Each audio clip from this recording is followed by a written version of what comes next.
John Fowles' controversial debut novel, The Collector, was published in 1963. It was adapted into an Academy Award-nominated movie in 1965 starring Terence Stamp and Samantha Eggers.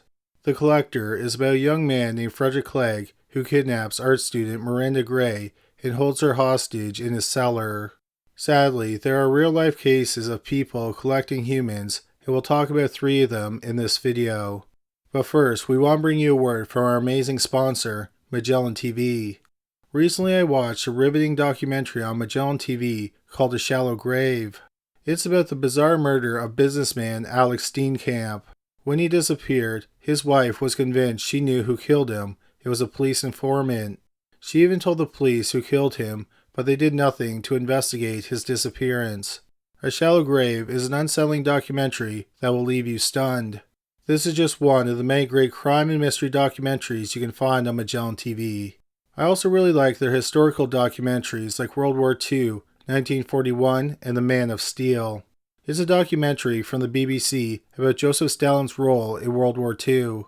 These are just 2 great documentaries that are available on Magellan TV, and new documentaries are always being added. Magellan TV can be watched anywhere, at any time, on your TV, laptop, or mobile device. You can also cast from your phone to your TV. It works with Roku, Amazon Fire TV, Apple TV, iOS, Google Play, and so much more. Magellan TV has a special offer for criminally listed viewers. Just go to try.magellantv.com/criminally listed and you'll get a month for free. Get access to thousands of documentaries and help support Criminally Listed by checking out Magellan TV. Number 3. Donald Hay.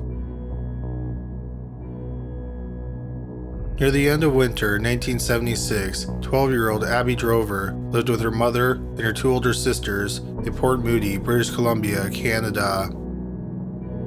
The family had moved to Port Moody about 4 months earlier at the end of November 1975. Their house was on a dead-end street and there was only 5 other properties on the street. On the afternoon of March 10, 1976, Abby's mother, Ruth Drover, became worried after Abby didn't return home from school. Her other 2 daughters attended a different school, so they didn't see Abby all day. Ruth was concerned because Abby was a good kid who rarely gave her trouble, so it wasn't like her to come home late. One of Abby's sisters searched the neighborhood for her, but she wasn't anywhere to be found. Ruth called Abby's school. She was mortified to learn that Abby didn't attend school that day. At around 6:30 that evening, Ruth reported Abby missing. When one of their neighbors, 43-year-old Donald Hay, heard that Abby was missing, he and his family searched for her. The Hay family lived on the same street as the Dover family. Hay was married to his 3rd wife, and he lived with her and her 3 children. Hay had 3 biological children from his previous 2 marriages. He had been an out-of-control alcoholic, and this led to the downfall of his marriages. His biological children wanted nothing to do with him. In October 1974, just over a year before the Drovers moved to Port Moody, the police were called to the Hay home. Hay was drunk and he held his wife and stepchildren at gunpoint. He was arrested for the incident and he spent the night in jail. After a few weeks, his wife agreed to let him move back home. He had promised to stop drinking, but he didn't. He secretly drank 3 bottles of vodka a day. Donald Hay was a talented carpenter, but he had lost several jobs due to his drinking. In early 1976, Hay was running his own business out of his garage. He built campers that could be fitted into the beds of pickup trucks. What no one had realized is that on the morning Abby disappeared, Hay had lured her into his garage. Once he had her in the garage, he forced her into a dungeon that he had built under the floor of his garage. The entrance to the dungeon was covered with a workbench. The entrance was through a cupboard door. The cell was 6 feet by 5 feet, and it was 6.5 feet tall. Once Hay had Abby in the dungeon, he sexually assaulted her for the first time. Afterward, he gagged her, handcuffed her, and chained her to the wall. After the first week, Hay stopped using the handcuffs and the gag. In the damp cell, there was a bed and a chemical toilet.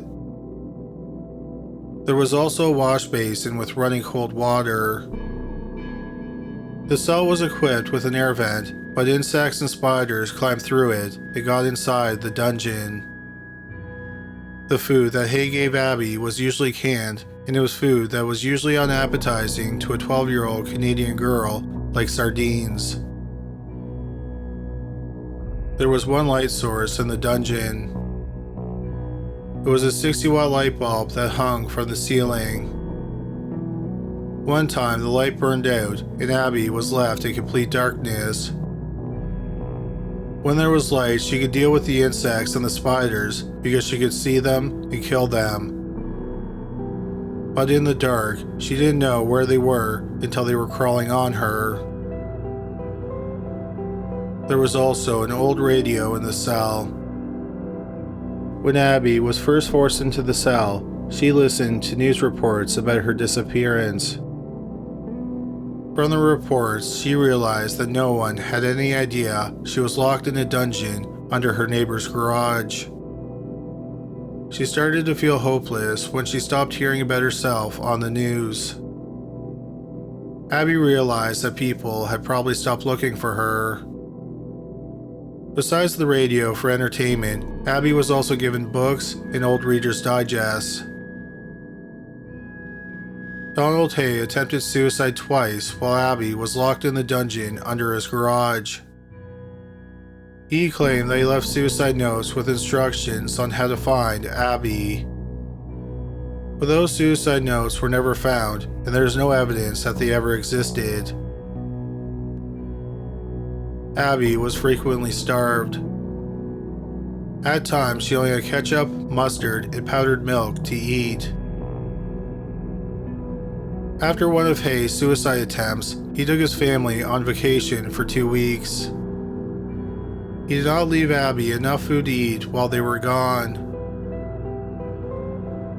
Abby's mother, Ruth, grew closer to the Hay family while Abby was missing.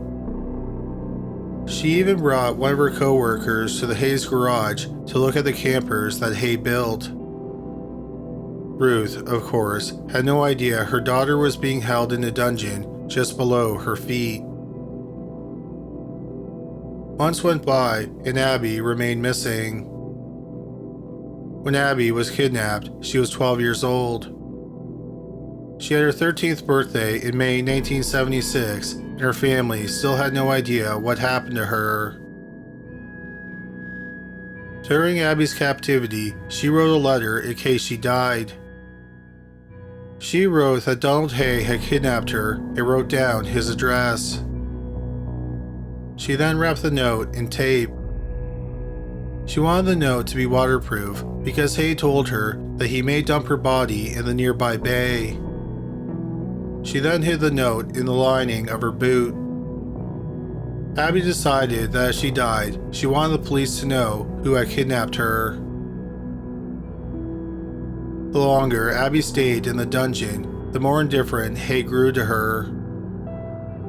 However, he did continue to sexually assault her every few days. But he had stopped dumping the contents of her toilet, and he had stopped taking garbage out of the dungeon. This only made the insect problem worse. Things got to be so bad that Abby thought about ending her own life. She considered drowning herself in her wash basin. On September 6, 1976, 6 months after Abby was kidnapped, Hay's wife called the police. She thought that her husband had gone into the garage to kill himself.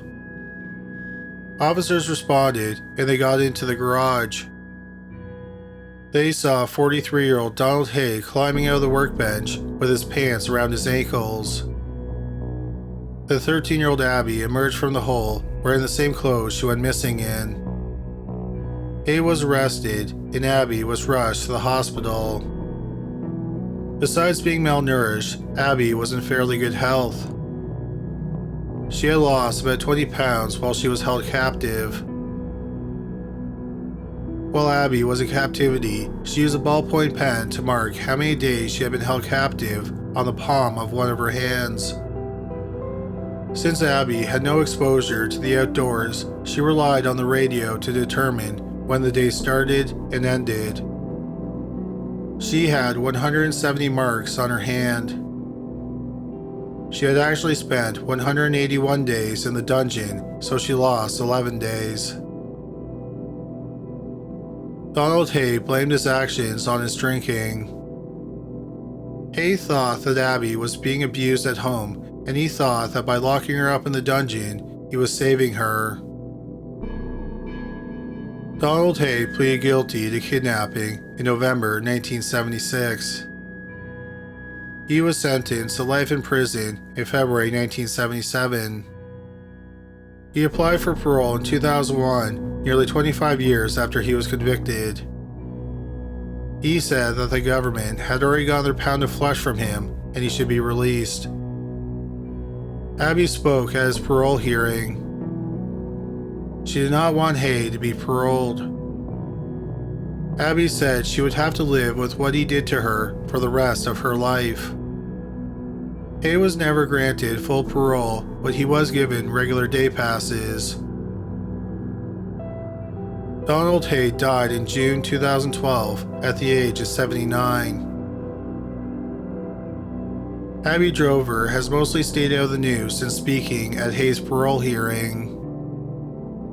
At the time of this video, Abby is 57 and she is the mother of 5 children. Number 2. Wolfgang Přiklopil. Natasha Kampusch was born in February 1988 in Vienna, Austria. Natasha lived in one of the rougher areas of the city. Around the time that she was 6 years old, her parents, who were never married, split up. Natasha lived with her mother and she would visit her father every other weekend. It's suspected that Natasha was abused, possibly sexually, by one of her mother's boyfriends. In February 1998, 10-year-old Natasha went on vacation to Hungary with her father. They returned to Vienna on March 1st, 1998. The next morning, as Natasha was getting ready for school, she and her mother got into an argument. Her mother ended up slapping her across the face. After the fight, 10-year-old Natasha set off for school by herself. But sadly, she never arrived at school. That evening, Natasha's mother reported her missing. The police thought she most likely ran away, so they didn't start an investigation right away. Instead, they waited until she was missing for 48 hours. When the police did start investigating, they talked to a 12-year-old girl who said she saw Natasha being kidnapped. She said that a man grabbed her and shoved her into the back of a white Mercedes-Benz van. She was sure that a second man was in the driver's seat. The police thought that this was their best lead. They questioned over 750 white van owners. One person they questioned was 36-year-old Wolfgang Přiklopil. A detective talked to him 2 weeks after the kidnapping. Přiklopil told the detective that he was home alone on the morning that Natasha was kidnapped. The detective accepted his answer and no follow-up was done. This was unfortunate because when Přiklopil was questioned, he had 10-year-old Natasha locked up in a secret dungeon under his garage. Přiklopil had come across Natasha and he became enamored with her. he had not randomly kidnapped her. Instead, he specifically targeted her because he wanted her to be his captive.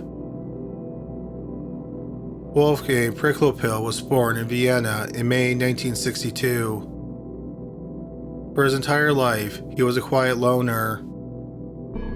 Přiklopil spent the first 10 years of his life in the same neighborhood where Natasha lived. Then his family moved to Strasshof, which is an affluent town outside of Vienna. Přiklopil had a happy childhood and he wasn't abused. But when he was 13, he started to display some disturbing tendencies. This included torturing and killing animals and bedwetting. When Přiklopil was 15, he dropped out of school. He got an apprenticeship with the electronics company Siemens. After he finished his apprenticeship, he was hired by the company. Wolfgang Přiklopil never dated. He told people that he just wanted a partner who would be completely submissive to him. He wanted a woman who would cook for him, clean up after him, and then leave him alone when he wanted privacy. In 1983, Přiklopil got a job with a telecommunications company based in Vienna. Přiklopil's father died in 1986, and not long afterward, his mother moved out of their family home. She moved back to the flat where they used to live, which was in the same neighborhood where Natasha lived. In fact, the flat was only about a block from Natasha's school. When Přiklopil would finish work for the day, he would go to his mother's home and she would make him dinner. Then they would spend the evening watching TV and looking through old photo albums. Eventually, Přiklopil moved in with his mother and he would visit the house at Strasshof on the weekend. That was until 1991, just before his 30th birthday. Then suddenly, Přiklopil wanted to live alone. His mother would still prepare his meals for him every week. She would freeze them, and then he would warm them up. Around this time, Přiklopil also quit his job. He and one of the few friends he had started their own business. At first, they bought and flipped properties for profit. Then they started event planning, like staging weddings and birthday parties. During the early 1990s, it's believed that Přiklopil started constructing his lair under his garage. The lair was incredibly well hidden. The entrance to the lair was through a hidden trap door in the floor of the garage. The door opened to a staircase which led to another room. In that room there was a cupboard. Behind the cupboard there was a metal safe that was embedded in the wall. Behind the safe was a tunnel that led to a specially constructed door. The door was made of iron and concrete and it weighed over 300 pounds. It could only be opened or closed from the outside. Behind that door was another tunnel that led to a small room. That room is where Přiklopil held Natasha. The room was just 6.5 feet long, 10 feet wide, and only 5.5 feet in height. It had a desk, a dresser, a cupboard, and a bed. The room had running water and a working toilet. There was also a ventilation system so oxygen could get into the room. The cell was equipped with electricity, so there was light in the dungeon. The lights were controlled by Přiklopil. He would usually turn on the light in the morning and then shut it off at night. But if you were trying to punish Natasha, he would turn the light off and keep her in darkness, or he would keep the light on all night. During the first half year of her captivity, Natasha was not allowed to leave the dungeon. Because of the isolation, Natasha began to look forward to Přiklopil's visits. She also became terrified when he left the home. Natasha wondered what would happen if Přiklopil were in a car accident or something of that nature. She was terrified that she would be left to starve to death because no one would know she was locked in the dungeon. After the first 6 months, Přiklopil started letting Natasha come upstairs to do things like shower. Later, he had her do housework, but she still spent her nights in the cell. She would also have to stay in the cell while Přiklopil was at work. When Natasha was in the main part of the house, she never attempted to escape. Natasha said that Přiklopil told her that he had booby-trapped the doors and the windows with explosives. She thought if she tried to escape, she would be killed. Přiklopil also physically abused her and starved her, so she was physically weak. In February 2006, Natasha turned 18. She had been Přiklopil's captive for nearly 8 years. Upon turning 18, she was given even more freedom. Notably, she could leave the house with Přiklopil. He would take her to places like museums and restaurants. On one occasion, Přiklopil took her to a ski resort that is a few hours away from Vienna for an afternoon of skiing. When they were driving back home, Přiklopil was stopped by a police officer for a routine traffic stop. Natasha just smiled at the police officer and said nothing. Natasha said that during these excursions out of the home, she tried to catch the attention of people without drawing too much attention to herself. Natasha said she didn't run away or say anything to anyone because Přiklopil told her he had placed explosives on himself. If she did anything, he would detonate the explosives and kill them both. When Přiklopil did take Natasha out of the home, people started reporting sightings of Natasha to the police. The police received at least 30 reports regarding sightings of Natasha, but these sightings were never adequately followed up by the police. Přiklopil then allowed Natasha to work in his garden alone. Přiklopil's neighbors and his business partner saw Natasha working in the garden. They all just assumed she was one of his friends.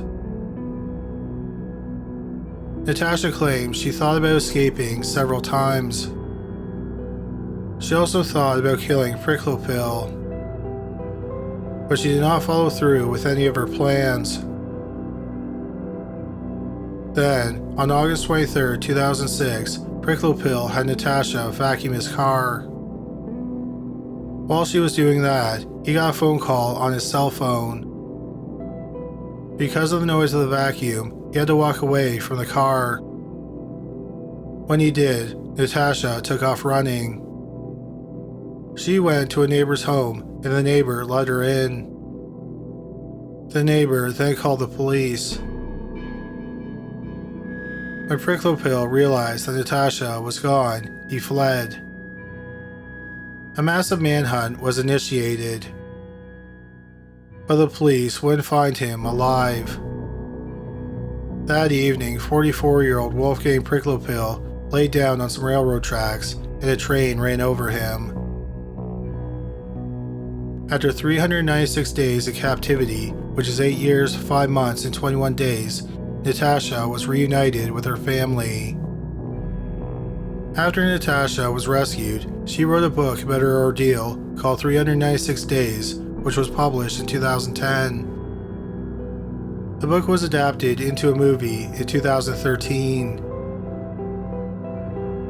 Natasha initially refused to reveal if Přiklopil sexually assaulted her. But then, in 2013, she revealed that she had been repeatedly raped by Přiklopil. There is some speculation that Přiklopil had an accomplice. The girl who saw Natasha being kidnapped has always maintained that she was sure that another man was in the driver's seat of Přiklopil's van. Her story has never wavered over the years. She has even stated under oath that she saw 2 men in the van. She said that the police have pressured her to say that she only saw 1 man. But she is adamant that she saw 2 men in the van. In 2010, at a press conference, the police announced that Wolfgang Přiklopil was the sole abductor and he had no help. One person was notably absent from the press conference.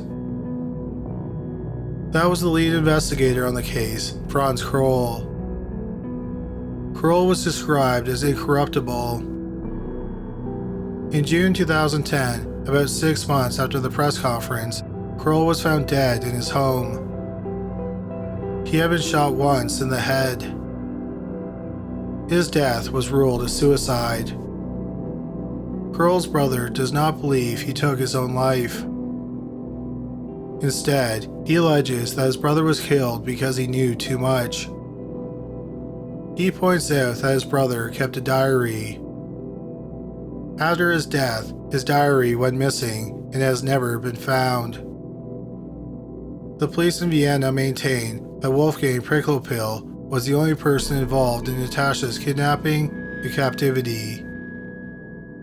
Natasha has never accused anyone else other than Přiklopil of kidnapping and keeping her hostage for 8.5 years. However, Natasha has been criticized for not being forthcoming with information. Several people, including investigators who worked on the case, have said that parts of Natasha's story do not add up. She has even been caught lying about her story. For example, she denied that she went to the ski resort with Přiklopil. Her lawyer threatened to sue any media source that said she did go on the ski trip. But then, when Natasha was presented with evidence that she did go on the ski trip, she changed her story. People have countered that Natasha was held captive for 8.5 years, and she should not be expected to have a perfect recollection of that traumatic time. They also said she should be entitled to keep some of her experiences private. Natasha ended up buying the house where she was held captive for 396 days. She said that she knows it may seem grotesque, but she did not want it to be a theme park for true crime buffs and doubters of her story. Natasha said she likes to visit the house at night. Natasha also said she still carries a photograph of her kidnapper in her purse. Some people have accused Natasha of choosing to be a captive instead of trying to escape.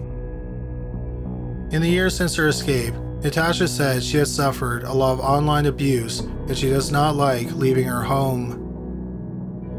She wrote a book about her experiences with cyberbullying and it was published in 2019. At the time of this video, Natasha Kampusch is 32 years old and she lives in Vienna, Austria. Number 1. Gary Heidnik. Gary Heidnik was born in November 1943 in Eastlake, Ohio. His parents divorced when he was 1.5 years old. He initially lived with his mother, but then, around the time he started school, he was sent to live with his father and stepmother. Heidnik had a rough childhood. He would wet the bed, and his father would humiliate him for it. His father would hang out the bed sheets so that the neighbors could see the bed sheets. When Heidnik was young, he fell out of a tree and landed on his head. The fall left Heidnik with a misshapen head. The other kids teased him and called him Football Head. Heidnik was obsessed with the military. His father ended up sending him to military school in the 9th grade. He did well there and he had no disciplinary problems. But it was the first time he saw a psychiatrist because he claimed he was mentally unwell. He dropped out of military school after 2 years and he moved back home. He tried his hand at public school, but it only lasted 6 months. In 1961, Heidnik joined the army. He trained as a medic. In May 1962, he was sent to West Germany and he was stationed at a hospital. Heidnik saw a neurologist while he was stationed in Germany. He said he would get dizzy spells, headaches, and he would vomit. The doctor thought he had schizophrenia. 2 months after he saw the neurologist, he was sent back to the United States and he was hospitalized in Philadelphia, Pennsylvania. He was officially diagnosed with schizophrenia. 3 months later, Heidnik was honorably discharged from the army because he was deemed mentally ill. He received a pension for his 3 years in the army. Also, because he had been deemed mentally ill, he was able to start collecting Social Security. After Heidnik was discharged from the army, he tried to get a career in the healthcare industry, but he never lasted long at a job. Between 1963 and 1972, Heidnik was hospitalized at least 21 times. He also attempted suicide 13 times. This included breaking up a light bulb and swallowing the pieces with water. He also drove his motorcycle head-on into a truck. But several people thought that Heidnik was faking his mental illness. In fact, he had bragged to several people that he had manipulated doctors and he knew what answers they were looking for on tests. One test that Heidnik did take was an IQ test, and he had an IQ of around 148. Anything above 130 is considered high intelligence. In the fall of 1976, Heidnik established his own religion and he declared himself bishop. At most, his religion had a congregation of about 50 people. Using the church as a tax shelter, he invested money in the stock market. Heidnik was a shrewd investor. In 1975, he had $1,500 in his portfolio. He would take the money from his pension, money he received from Social Security, and his religious followers' money, and put it into the portfolio. Because of Heidnik's investments, the portfolio would eventually grow to have $500,000 in it. One place that Heidnik invested the money was buying stock in Playboy. Using the money, Heidnik bought himself a 1987 Coupe de Ville and a 1971 Rolls-Royce. In the fall of 1976, Heidnik was living with his girlfriend who had an intellectual disability. An IQ score of 100 is considered average. A person with an IQ below 69 is considered to have an intellectual disability. Heidnik's girlfriend's IQ was around 49. She had a sister who had been in an institute from the age of 14. The sister had an IQ of around 30. One day, Heidnik checked the sister out of the center and promised to return her. But he never brought her back to the center.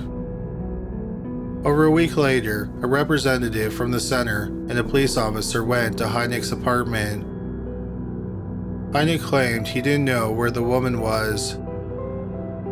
The apartment building was searched. They found her in a locked storage room.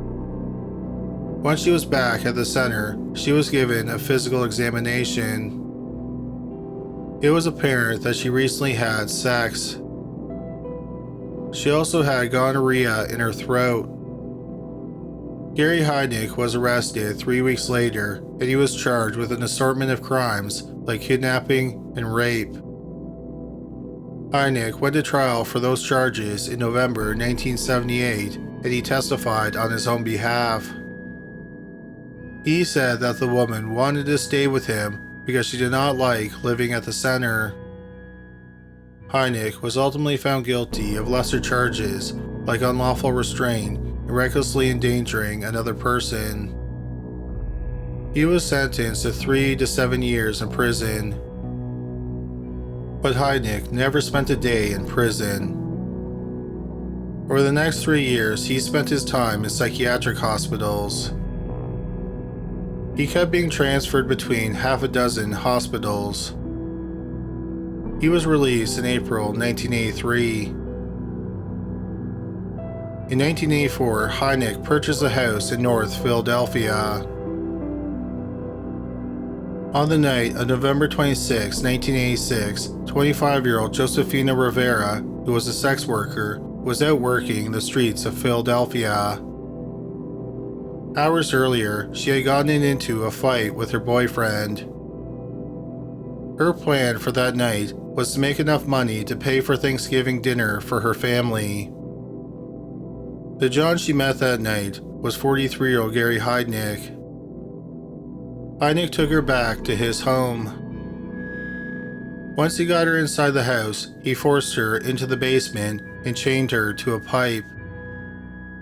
Using a pickaxe, he started chipping away at the cement basement floor. Once he removed enough cement, he started digging a hole in the dirt with a shovel. As Heidnik dug, he explained to Rivera that he always wanted a big family. He explained that his plan was to get 10 women and keep them locked up in the basement. He planned to get them all pregnant. After digging for a while, Heidnik went upstairs and left Rivera chained up in the basement. Rivera was able to free herself and she tried to climb out a basement window. When she couldn't get out of the window, she started screaming for help. Someone heard her screaming. Unfortunately, that someone was Gary Heidnik. He returned to the basement and beat Rivera with a stick. He forced her to get into the freshly dug hole. He had her get into a sitting position and then forced her head down towards her chest. He chained her up so she had to stay in that position. Because of the way her head was positioned, she struggled to breathe. Then he put a piece of plywood over the hole and placed some heavy objects on the plywood.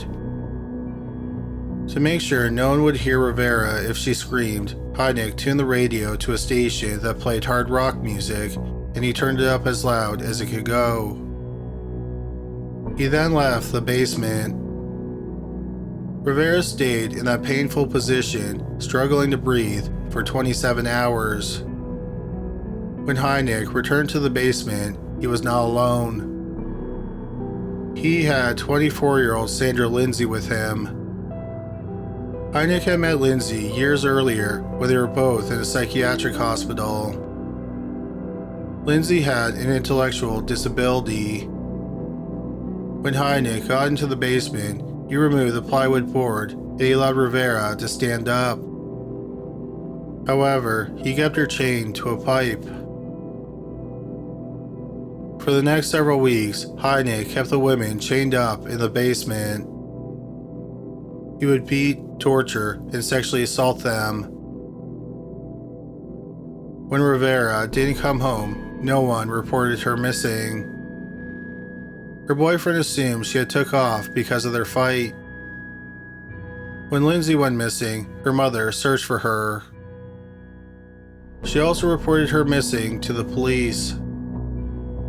She told them that she thought a man named Gary may have kidnapped her. She even gave the police Heidnik's phone number and address. The police called the phone number that she gave them, but no one answered the phone. An officer went to the house and no one came to the door. After attempting to make contact on the phone and in person, the police stopped investigating. Unfortunately, the police never did a record search to see who Gary was. If they did, they would have seen he was convicted for holding a woman against her will, and they may have investigated the lead further. Nearly a month after Sandra Lindsay was kidnapped, Heidnik brought a third woman into the basement. She was 19-year-old Lisa Thomas. Unlike the other two women, Thomas had never done sex work. Heidnik had convinced her to come to his home, and it would be the biggest mistake of the young woman's life. She was chained to the pipes with the other two women. 10 days after kidnapping Lisa Thomas, Heidnik brought home 24-year-old Deborah Dudley. Dudley was different from Heidnik's other three captives. The other three women were submissive, especially after they were tortured. Dudley, on the other hand, was defiant. To punish her for her attitude, Heidnik would beat and torture all four women. Despite the problems Heidnik had with Dudley, he carried on his plans to have 10 women slaves. On January 18, 1987, about 2 weeks after Heidnik forced Dudley into the basement, he brought home 18-year-old sex worker Jacqueline Askins. She was chained up in the basement with the other four women. Heidnik had a way of keeping the 5 women in line, but it would keep them from bonding and forming a team.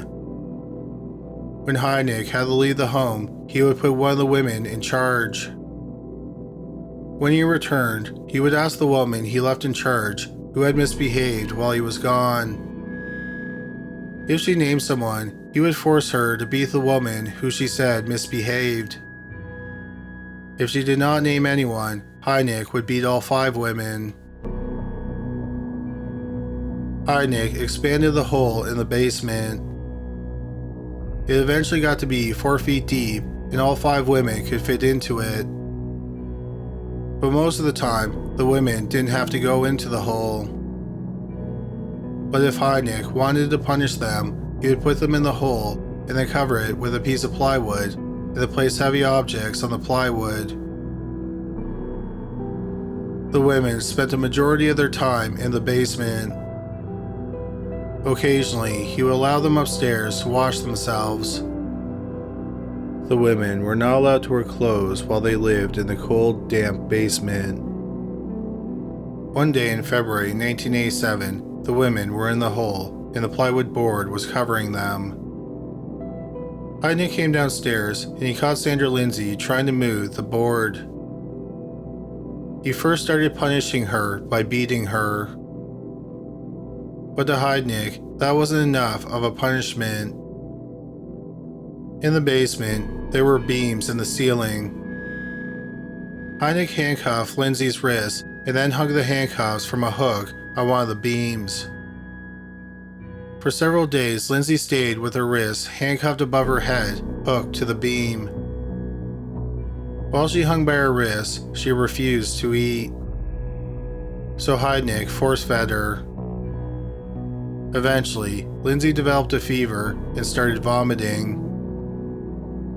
Heidnik kept force-feeding her. When Lindsay lost consciousness, Heidnik threw her into the pit. He then served the other 4 women ice cream. Then Heidnik left the basement for a few hours. When he returned, he discovered that 24-year-old Sandra Lindsay was dead. Heidnik took her body upstairs, and then he went out to a hardware store. He returned home with an electric saw. Using the saw, he dismembered the body. He then placed the remains in a freezer. Heidnik had a favorite amongst his captives. It was the first woman he kidnapped, Josefina Rivera. Heidnik treated her the best, and he forced her to join in on torturing the other women. Heidnik tortured the women in several ways. In March 1987, he started using electricity to hurt the women. He would have Rivera put some water in the pit, and then the women were forced to stand in the water. Heidnik would then dip a live electrical cord in the water so that all 3 would be electrocuted. Afterward, he would make them sleep in the waterlogged pit. On March 18, 1987, Heidnik was electrocuting the women. The cord made contact with 23-year-old Deborah Dudley's chin. She fell and started convulsing. When she stopped convulsing, Heidnik checked her vitals and determined that she was dead. Heidnik wrapped up Dudley's body and put it in the freezer. Afterward, Heidnik made Josefina Rivera write out a confession saying that she had helped kill Dudley. He then had her sign and date it. He told her that if she went to the police, he would show them the confession and she would be arrested as his accomplice. After signing the confession, Rivera got more freedom. On the same day Dudley was killed, Heidnik let Rivera go upstairs to get dressed. Heidnik also started taking Rivera on excursions out of the home. They would go out shopping and dine out at restaurants. She also helped Heidnik on March 22nd when he dumped Dudley's body in some woods in New Jersey. The next day, Rivera went with Heidnik as he looked for a new woman to add to his collection. They came across a sex worker named Agnes Adams. Rivera convinced her to get into the car and they went back to Heidnik's home. When they got there, Adams was led to the basement and chained up with the other 3 women. After they got Adams chained up, Rivera asked Heidnik for a favor. She wanted to visit her family for a few hours. She promised Heidnik that when he picked her up later that day, she would have another woman with her. Against his better judgment, Heidnik agreed to let her go. On the afternoon of March 23, 1987, he dropped her off at the apartment that she shared with her boyfriend. Once Rivera was in the apartment, she had her boyfriend call the police. Officers arrived at the apartment and Rivera told them about her 4-month ordeal. Initially, the officers didn't believe her, but she was able to convince them that she was telling the truth and they went to Heidnik's home. They were horrified by what they found. Heidnik was arrested and the other 3 women were freed. Lisa Thomas had been held captive for 3 months and Jacqueline Askin had been in the basement for just over 2 months. Agnes Adams had just been kidnapped hours before Heidnik was arrested. At Heidnik's arraignment, Heidnik claimed that the women were already in the basement when he moved in. But all the women denied this, and they told the police their stories about being kidnapped and tortured. Gary Heidnik went to trial for first-degree murder in June 1988. He pleaded not guilty by reason of insanity. Heidnik's lawyer pointed out that Heidnik had been diagnosed with schizophrenia nearly 25 years earlier, and he had spent a lot of time in psychiatric hospitals.